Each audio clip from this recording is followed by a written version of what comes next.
Bismillahirrahmanirrahim. Since tuberculosis is an important public health problem across the globe, especially in developing countries like Pakistan, due to its long treatment, adherence to anti-tuberculosis therapy is poor. Recognizing this fact, our qualitative research group decided to find out the determinants of poor adherence to anti-tuberculosis therapy among TB patients.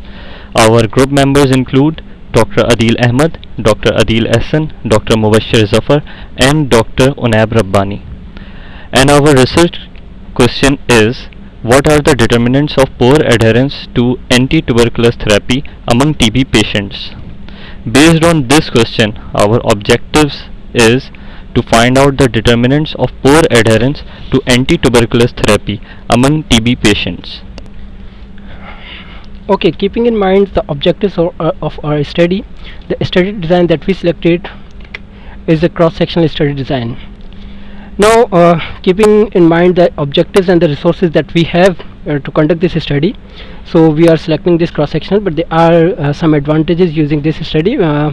This type of study require less time as compared to the other design, and these are the cheaper study design, require less cost, and these are easy to conduct and require less expertise to be conducted. And there is also another advantage of this type of the study provides a picture of the problem, and we can study multiple exposure and disease outcome at the same time.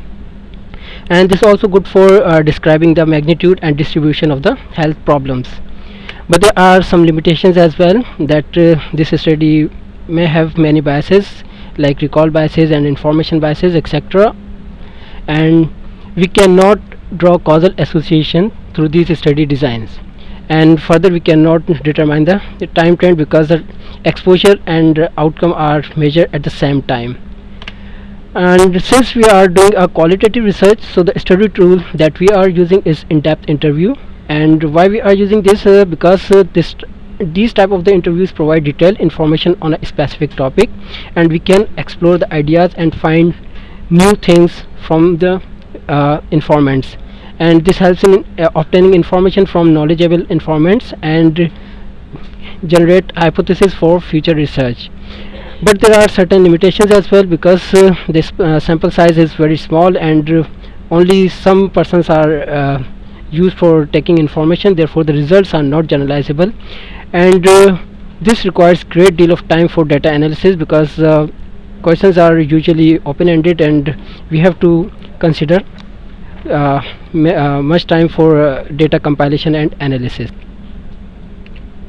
Since we want to explore the factors that are related to poor adherence to ATT, we decided to include multiple groups to have better understanding of the factors related to poor adherence. We will include general practitioners, the tuberculosis patients that are adherent to therapy, and also those that are not adherent. We will define general practitioners as GPs who have been trained by AKU CHS for providing standard anti-tuberculosis therapy according to WHO guidelines. We define TB patient as a person in which a health worker, clinician or other medical practitioner has diagnosed TB and decided to treat the patient with a full course of TB treatment. The adherent patients are defined as those patients who have completed ATT of 8 months without any interruption, and the non-adherent patients are those whose treatment was interrupted for 2 consecutive months or more. And these definitions have been taken from Global Tuberculosis Control WHO 2011. Thanks.